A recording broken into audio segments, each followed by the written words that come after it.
afternoon. I'm Chris Hartman with the Port of Port Angeles. I better use this. There you go. And I'm here to talk about stormwater. So I will be touching base on how the Port of Port Angeles dealt with the level 3 corrective action along our developed waterfront, industrial waterfront. So a couple of the talking points I'll hit on, give some background on the Port of Port Angeles. Some background on the Washington Industrial Stormwater General Permit. We kind of lead a discussion on the stormwater treatment alternatives we identified and tested, our pilot study, and the treatment design, and then wrap up with some project challenges and updates as we continue to work with it. So Port of Port Angeles, originally established in 1923, we operate, manage, and make capital improvements in marine facilities, marinas, airports, and industrial parks. So Washington State Industrial General Permit, those of you who have one know how fun they can be. They are based on actual benchmarks. So you have to sample your stormwater and you have to show that you are in compliance, which is kind of very different than what you see in the municipal side of things where you do more prescriptive elements and assume it works. So with log yards, as we are, this is an actual log yard. This is our marine terminal project, but it handles logs. Like most log handling facilities, it struggles with chemical oxygen demand in total suspended solids along with copper and zinc. So we made a level 3 corrective action. We had level 2 for copper, total suspended solids, and COD, and we reached level 3 for turbidity and copper. So within the Industrial Stormwater General Permit, depending on what type of facility you have different benchmarks. And so all facilities have these upper benchmarks up here that include turbidity, uses a measure of how light passes through water is at 25 NTUs, as copper and zinc levels. And then when you have timber products, you also get chemical oxygen demand limits and total suspended solids. And for Port Angeles, being a setup cleanup site, our limit is actually not 100, but 30. So which is even more difficult to meet. So in general, corrective action process, for those who aren't too familiar, I want to get a really brief update before moving along. You have level 1, level 2s, and level 3s. So level 1, you have operational BMPs you can put on. You can do additional sweeping, garbage cans. Level 2 is if you miss your benchmarks second quarter in a year, now you're into structural BMPs, catch basin filters, perhaps some additional paving, or just examples of what a level 2 could be. And then level 3 is a real zinger where you have to prepare and submit an engineering report and install treatment. So we were lucky enough to get into a level 3 as our activities picked up. In August of 2015, the very first thing we did, and I would recommend this to anybody who gets a level 3 corrective action, is to first negotiate a longer time period in which to complete your level 3 actions. The simple a year or whatever it is that I can't tell you exactly within the permit, is just simply not enough time for parts who have to do capital planning, permitting, design, get a consultant on board. You need additional time. We originally asked for 5 years. They didn't give us 5 years, they gave us 3 years. I think that's kind of a more common timeline. A number of ports have had a 3-year time lag in order to implement treatment. So we received a 3-year extension, and so when you ask for an extension, you get one of these, you get an administrative order that you work out with ecology about what you're doing and the timelines upon when your engineering reports are due and when you implement your treatment facility. So a project overview. Our stormwater project was for our marine terminal, we would call it our cargo surge area.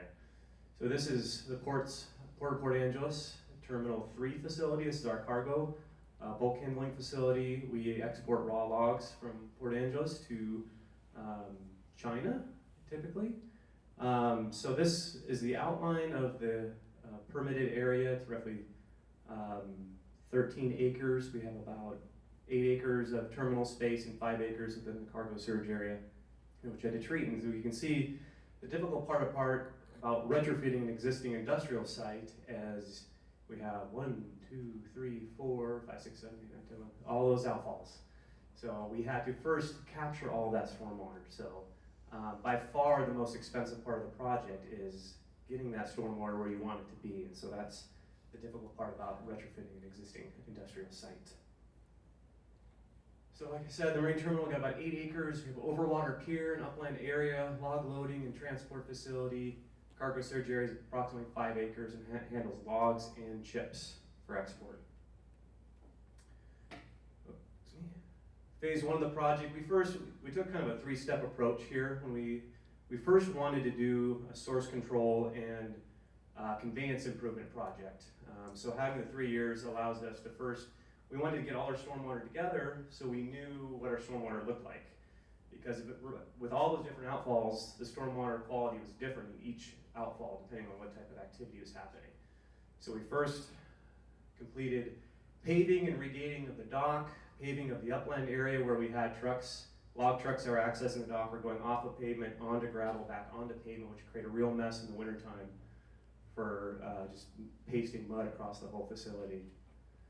And then, once we did that first project, we got all the stormwater together. Now we're doing our bench scale testing. And so we were looking at different treatment alternatives, whether it's just sand filtration, chemical enhanced sand filtration, biochar, a coagulant plus treatment.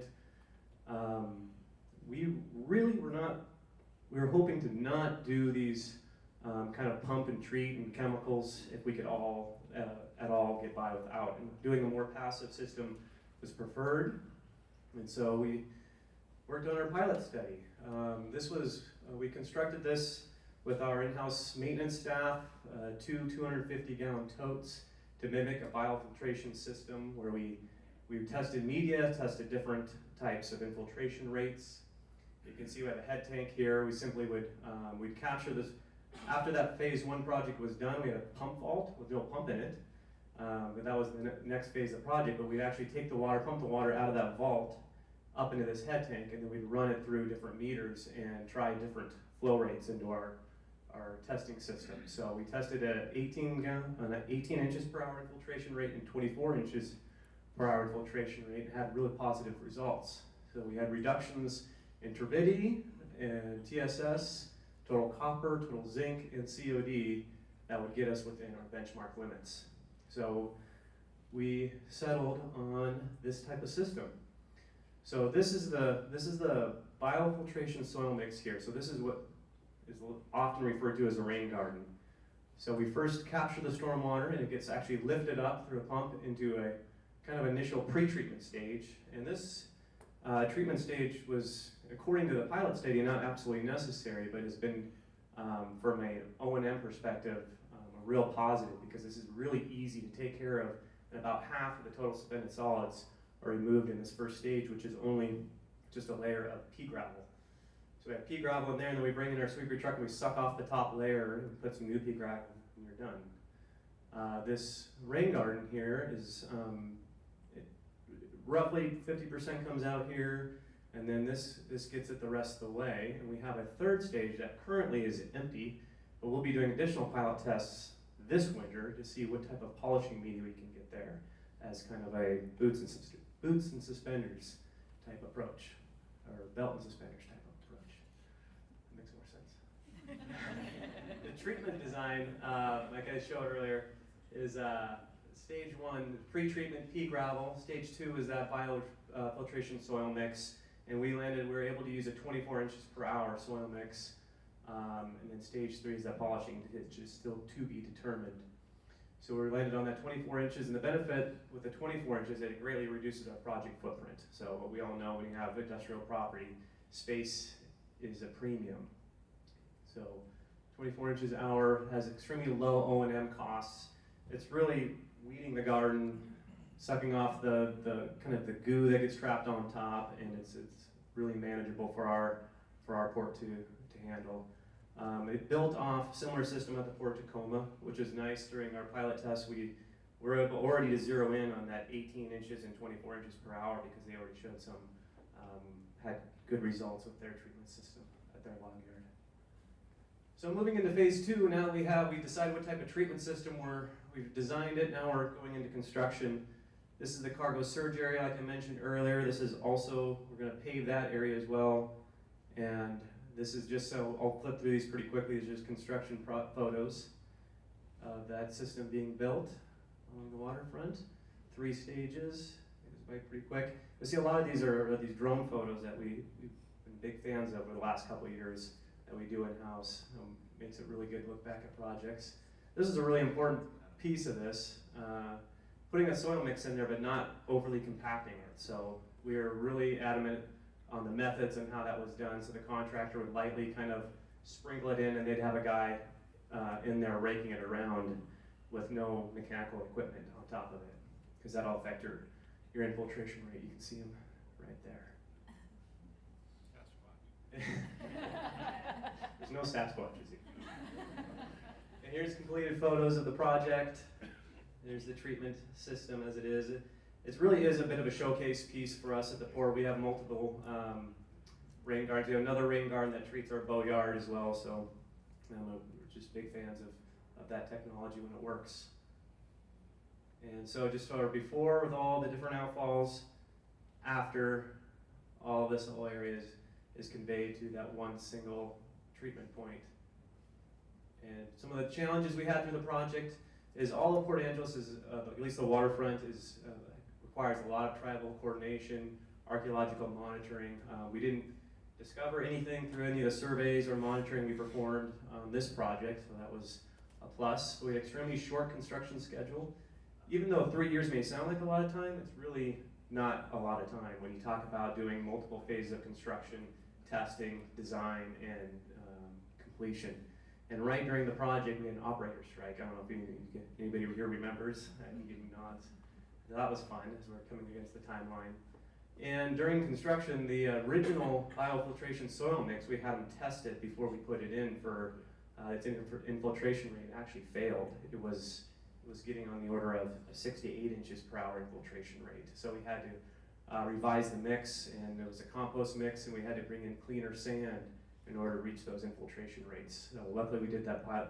Required within the contract that they test it before they installed it, so that was definitely a good thing to do. And then now we're currently pilot testing for the polishing stage. It will take place this fall and winter. So that is it.